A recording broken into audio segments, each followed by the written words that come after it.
Olá, chegamos aqui à 8ª aula do módulo Ser do Programa de Crescimento. Nessa aula nós vamos aprender o seguinte: qual é o fruto que Jesus espera de nós? O que é fruto interior e o que é fruto exterior?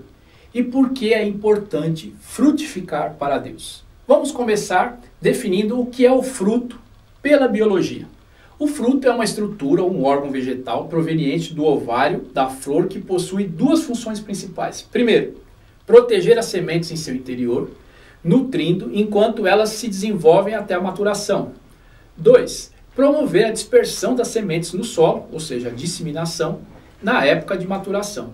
Os frutos se originam das flores e amadurecem quando as sementes em seu interior estão prontas para germinar. E qual é o fruto que Jesus espera de nós? Não é esse da biologia. Na Bíblia, a palavra fruto pode referir-se a muitas coisas, tais como filhos, produção de trabalho, resultado do pecado ou de ações sábias, fruto da terra ou dos animais. Em Deuteronômio, no capítulo 28, verso 4, nós lemos: bendito o fruto do teu ventre, e o fruto da tua terra, e o fruto dos teus animais, e a criação das tuas vacas, e os rebanhos das tuas ovelhas. Para Jesus, o fruto tem a ver com o resultado da palavra de Deus na vida dos seus discípulos. Nós vamos ver isso em João, no capítulo 15, do verso 1 ao 5, que diz o seguinte: eu sou a videira verdadeira, e meu pai é o agricultor. Todo ramo que estando em mim não der fruto, ele corta, e tudo que dá fruto, ele limpa, para que produza mais fruto. Vós já estáis limpos pela palavra que vos tenho falado. Permanecei em mim, e eu permanecerei em vós. Como não pode o ramo produzir fruto de si mesmo, se não permanecer na videira? Assim, nem vós podereis dar, se não permanecerdes em mim. Eu sou a videira, vós os ramos. Quem permanece em mim, e eu nele, esse dá muito fruto, porque sem mim nada podeis fazer. Olha só, Jesus chamou especialmente os discípulos, dando a eles a capacidade para que possam ir e produzir frutos que permaneçam, como está escrito em João 15, verso 16. Não me escolhestes vós a mim, mas eu vos escolhi a vós, e vos nomeei, para que vades e deis fruto, e o vosso fruto permaneça, a fim de que tudo quanto em meu nome pedirdes ao Pai, ele vos conceda. Em outras palavras, o tesouro do Evangelho foi dado a vocês para que possam ir como que debaixo de um jugo ou uma carga. O ministério é um trabalho com o qual vocês se ocuparão. Darão trabalho, exigirá esforço, diligência. Deverão estar determinados a sofrer muito. Deverão ir de lugar para lugar e dar fruto. Isso que Jesus quis dizer para os discípulos. O fruto, ou seja, o resultado da palavra de Deus que Jesus espera nos seus discípulos são de dois tipos. Primeiro, o fruto interior. Segundo, o fruto exterior. O que é o fruto interior? Em Gálatas 5:22 nós lemos: mas o fruto do Espírito é amor, alegria, paz, longanimidade, benignidade, bondade, fidelidade, mansidão, domínio próprio. O fruto interior é o fruto de 9 partes, 9 qualidades ou atributos do caráter de Jesus, gerado pelo Espírito Santo em nosso íntimo, através da palavra de Deus que é semeada em nossas vidas. O trabalho do Espírito Santo é nos transformar conforme a imagem de Cristo, trazendo-nos a santificação individual e tomando o nosso caráter semelhante ao de Jesus. Vamos repassar rapidamente cada um desses atributos do caráter de Jesus, começando pelo amor, atributos do caráter de Jesus. Do grego ágape significa amor incondicional, altruísta ou sacrificial. Ele é a base de todas as outras partes do fruto do Espírito. Quanto mais conhecemos o amor de Deus, mais somos capacitados para amar. O amor é uma questão de escolha, é uma questão de conduta, ou seja, algo que podemos fazer. Um outro atributo é a alegria do caráter de Jesus. Usufruir de contentamento, de júbilo, que não se baseia nas circunstâncias, mas brota da presença de Deus conosco. A alegria é uma atitude, é uma opção, um trabalho interno e não depende de circunstâncias. É escolha sua regozijar-se. A alegria é que torna a nossa vida agradável. Outro atributo do caráter de Jesus, a paz. É ter paz com Deus, paz de Deus no coração e paz com as pessoas. né? As referências que eu estou citando aqui, Romanos 5, Colossenses 3, Romanos 12, você pode acompanhar na nossa apostila. Outro atributo do caráter de Jesus, paciência, é agir com paciência, com longanimidade, com as pessoas e com as circunstâncias. É considerada a virtude mais útil do mundo. A paciência é o termo usado para caracterizar a vida cristã de fé e de esperança. Outro atributo do caráter de Jesus, a benignidade. A benignidade é o amor em ação, é algo que se faz, é uma expressão prática do amor que se pode exercitar.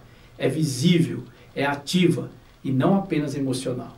A benignidade é uma escolha como algo que se pode vestir, como lemos em Colossenses 3, verso 12. Mais um atributo do caráter de Jesus, a bondade. A bondade é a qualidade de ser bom, de fazer o bem por causa disso. Deus é bom e nos criou para fazer boas obras. Uma vida boa é uma vida cheia de bondade. Em Efésios, no capítulo 2, verso 10, nós lemos: porque somos feitura sua, criados em Cristo Jesus para as boas obras, as quais Deus preparou para que andássemos nela. Mais um atributo do caráter de Jesus, a fidelidade. Quando há fidelidade, as pessoas podem confiar e depender de nós. Fidelidade significa ser digno de confiança, pessoa constante, de quem se pode depender. Quer mais um atributo do caráter de Jesus? A mansidão. Mansidão do grego significa literalmente força sob controle. Ser manso não significa ser fraco ou covarde. Somente duas pessoas são chamadas de mansos na Bíblia, você sabia? Jesus e Moisés. E nenhuma delas foi fraca. Mansidão significa brandura, controlar as reações diante das pessoas, escolher a reação em vez de reagir diante delas. Em Mateus, no capítulo 11, no verso 29, nós lemos assim: tomai sobre vós o meu jugo e aprendei de mim, que sou manso e humilde de coração, e encontrareis descanso para a vossa alma. Continuo falando aqui com você sobre os atributos do caráter de Jesus. Vou falar agora do domínio próprio. Ter domínio próprio é ser livre para decidir pelo que é correto. Também é chamado de temperança. O domínio próprio traz consigo o sentimento agradável da competência, da confiança e da segurança. O domínio próprio é a autodisciplina. São fatores-chave em qualquer sucesso que deseja alcançar na vida. Então, nós falamos do fruto interior. Todas essas atributos aqui de Jesus. Mas o que é o fruto exterior? O fruto exterior é o resultado da semeadura da palavra de Deus, feita pelo fruto maduro, você e o seu testemunho. Em Mateus 13, 23, nós lemos: mas que foi semeado em boa terra, e que ouve e compreende a palavra, e dá fruto, e um produz 100, outro 60 e outro 30. É o produto obtido no ministério dos discípulos. Como vimos na aula sobre a igreja, temos basicamente 3 ministérios de atuação dos discípulos. Que ministérios são esses? Primeiro, ministério para com Deus, adoração. Ministério para com os crentes, comunhão. Ministério para com o mundo, evangelização. Então o fruto exterior é a missão apostólica de implantar a igreja no mundo na forma de vidas salvas e transformadas. Agora, por que é importante frutificar para Deus? Dar frutos para Deus é o objetivo fundamental do discípulo de Jesus, conforme nós lemos em João 15,16. E é a maior indicação de que a sua vida temporal, espiritual e o seu relacionamento com Deus é abençoado e saudável. Mas vamos aos outros motivos por que é importante frutificar para Deus. Por que é importante frutificar para Deus? Porque o Pai espera isso de nós. Porque é o que de fato glorifica a Deus. Porque Jesus nos escolheu e nos capacitou para essa finalidade, conforme nós lemos anteriormente, ou você pode conferir em João 15, do verso 3 ao 5, e João 15, 16. Porque há terríveis consequências em não produzir frutos para Deus. Você pode acompanhar na leitura de João 15, do verso 2 ao verso 6. Essas referências estão na sua apostila, você pode acompanhar lá. Porque a ausência de frutos significa morte espiritual. Porque seremos conhecidos pelos frutos que nós dermos. E porque a carne, a nossa natureza cheia de pecado, produz fruto para a morte. Estas são as razões por que nós devemos frutificar. E assim nós chegamos ao final dessa 7ª aula. E o que nós aprendemos nessa aula? Nós aprendemos qual é o fruto que Jesus espera de nós. nós aprendemos o que é o fruto interior e o que é o fruto exterior. Nós aprendemos por que é importante frutificar para Deus. Então, não se esqueça da sua tarefa de casa, leia toda essa aula na apostila, responda o questionário de assimilação de conteúdo dessa aula, entregue o questionário respondido ao líder responsável do curso aí na sua localidade, porque na próxima aula nós vamos abordar um outro assunto importante para a sua vida espiritual. Nós vamos aprender sobre como nos livrar das obras da carne, do pecado através de Cristo. E ao completar as 12 lições, você vai receber o certificado da associação. Então é isso. Fiquem com Deus, fiquem bem, até a próxima aula. Tchau!